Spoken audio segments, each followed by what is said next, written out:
they said she was shy. She led from the front, and they hated her pride. They asked her advice and then questioned her guidance.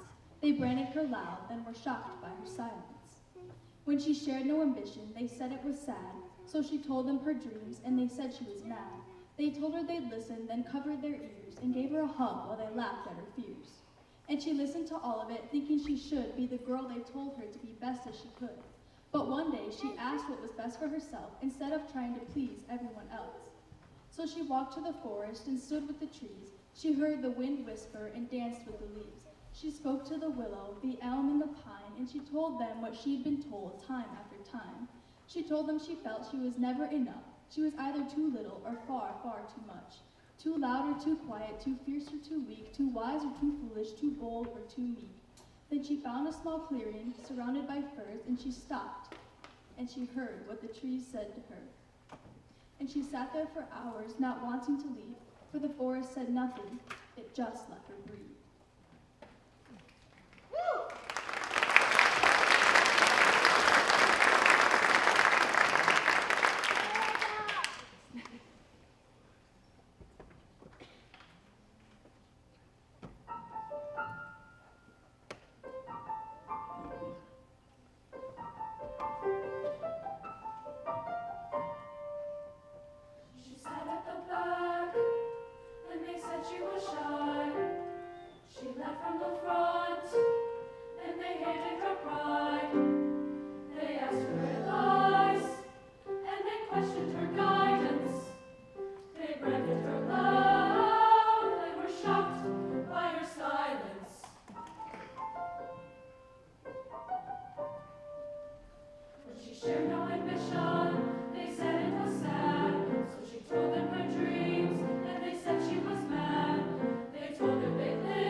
Good evening, everyone, and thank you again for coming out to the St. John's 2025 Fall Choir Concert.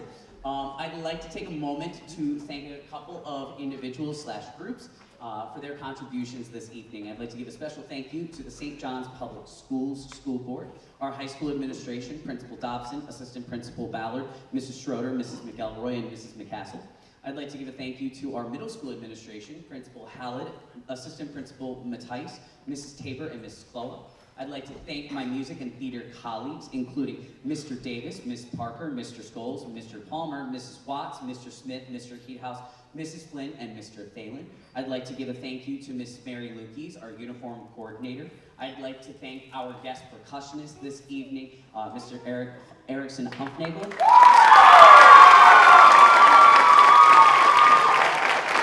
As well as our incredibly talented, incredibly dedicated, and incredibly caring accompanist, Ms. Julie Connexon.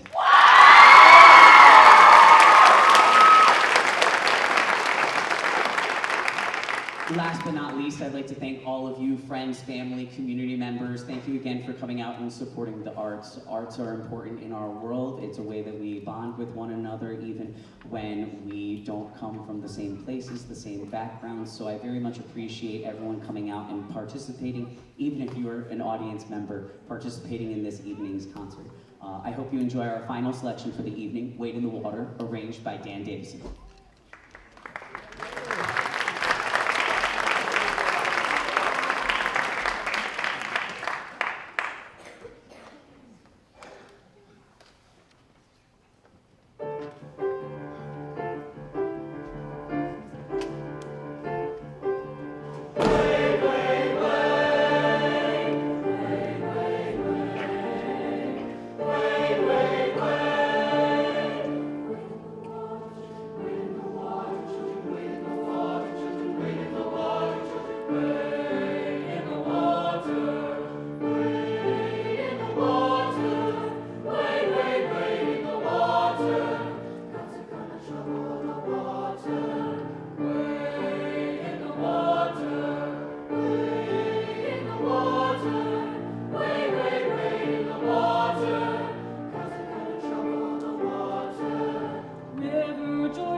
Surely would.